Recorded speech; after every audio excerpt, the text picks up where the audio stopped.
You know how sometimes you try to build a Jenga tower, but if you don't put the blocks on right, it just falls over? Well, doing curls for your arms is the exact same way. If you're not doing your curls just right, your arms aren't going to grow and they're not going to get bigger. So we're going to fix your curls. That way you guys can get big, strong arms finally as natural lifters. Just a quick thing, guys, I'm Cyrese. I'm a natural lifter. I'm 26 years old. I've been lifting for 15 years now, on and off. Like I've taken breaks within that time for as long as a year, but I've been also researching this topic of diet, fitness, nutrition, optimization, recovery, sleep, everything in between for about 10 years now. And now I take all that experience and all that knowledge I've managed to gain, and I teach skinny, natty guys under 30 how to build drug-free muscle with just 2 workouts per week. But in this video, we're going to talk about curls. So number one, first thing is that if you guys are using your back, you guys are using like your shoulders to swing the weight around, like when you're doing curls, yes, you can probably lift a little bit more that way, but you're ego lifting and you're not being effective with the exercise. Like you're using the other muscle groups that aren't intended to train your biceps when the actual exercise you're doing is supposed to be a bicep exercise. So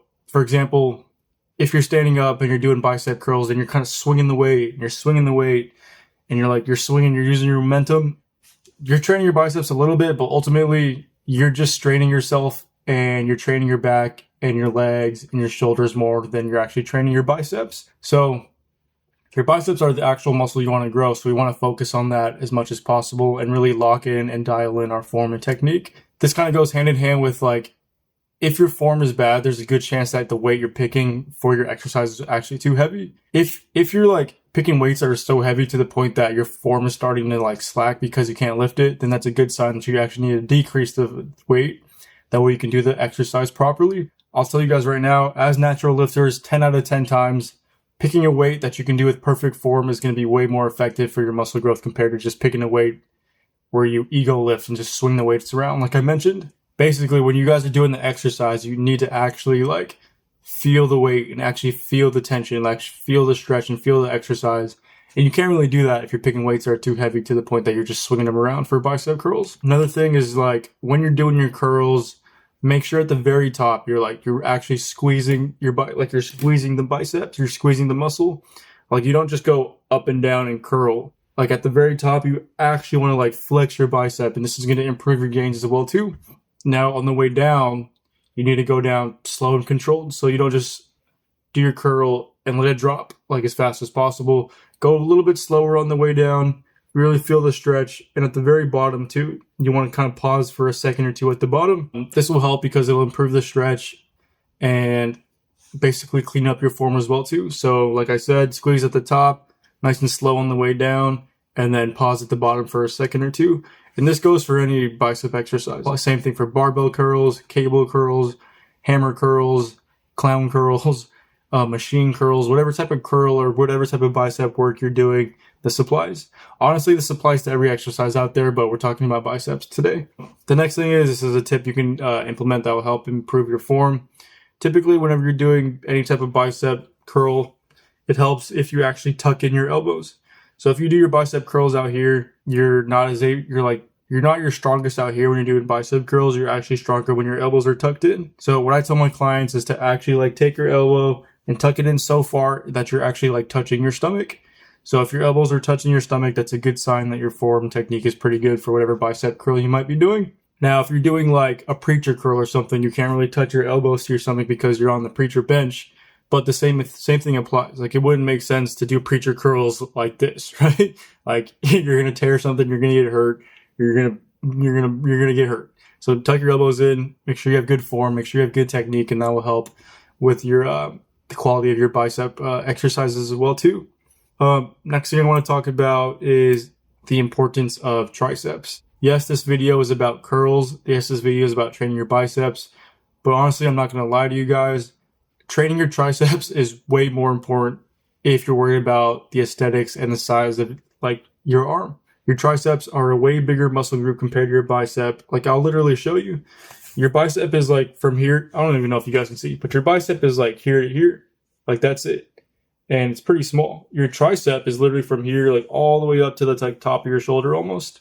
kind of intertwines with the delts. If you guys are worried about like actual arm size and actual arm growth, train both of these, train your triceps and biceps, but try to focus more of your intensity and more of your time on your triceps, and you'll get way bigger arms. The way I do this is that I always train my triceps first before my biceps, because I want to train my triceps when I'm fresh, and I'll save the biceps for later during my workout. Do a lot of overhead work for your triceps. Training overhead is going to train the long head of your triceps, which is, there's three different heads of the tricep. And if you train overhead work, it's going to do, stimulate the bigger like tricep head compared to doing like cable pushdowns and stuff, which are also beneficial. They'll train kind of the side area of your tricep.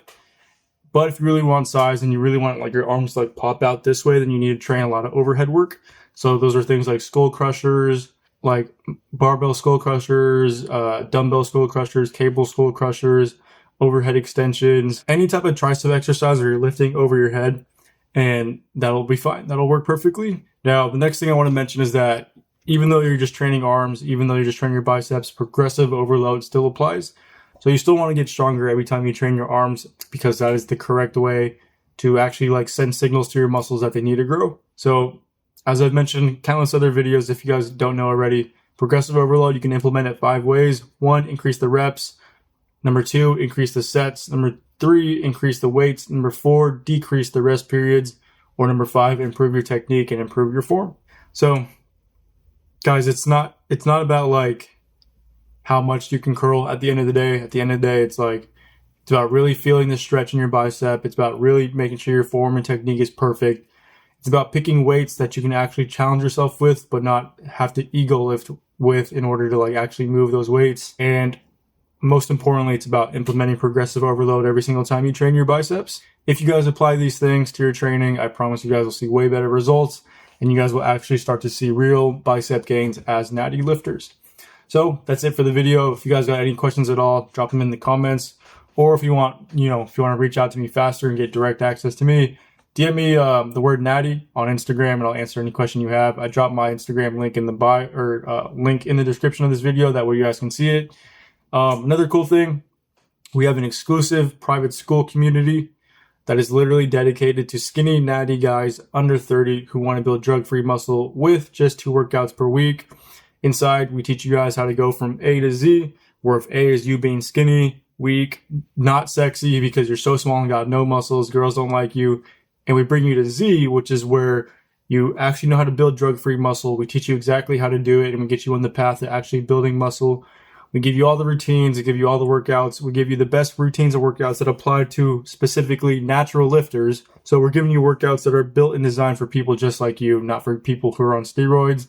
And then, of course, we also cover nutrition, we cover mindset, we cover lifestyle, we cover habits, we cover recovery, we cover sleep, we cover optimization. We literally cover everything in between. So this isn't just like, here's a workout program, here's what you do. It's literally everything, complete roadmap, complete success blueprint for skinny, natty guys under 30 who want to build drug-free muscle with just 2 workouts per week. So if that sounds cool, if that sounds interesting, you guys can check it out for free. I'll drop the link for that in the description below as well too. But you guys, that is it. Peace out. Video's getting too long. See you on the next one.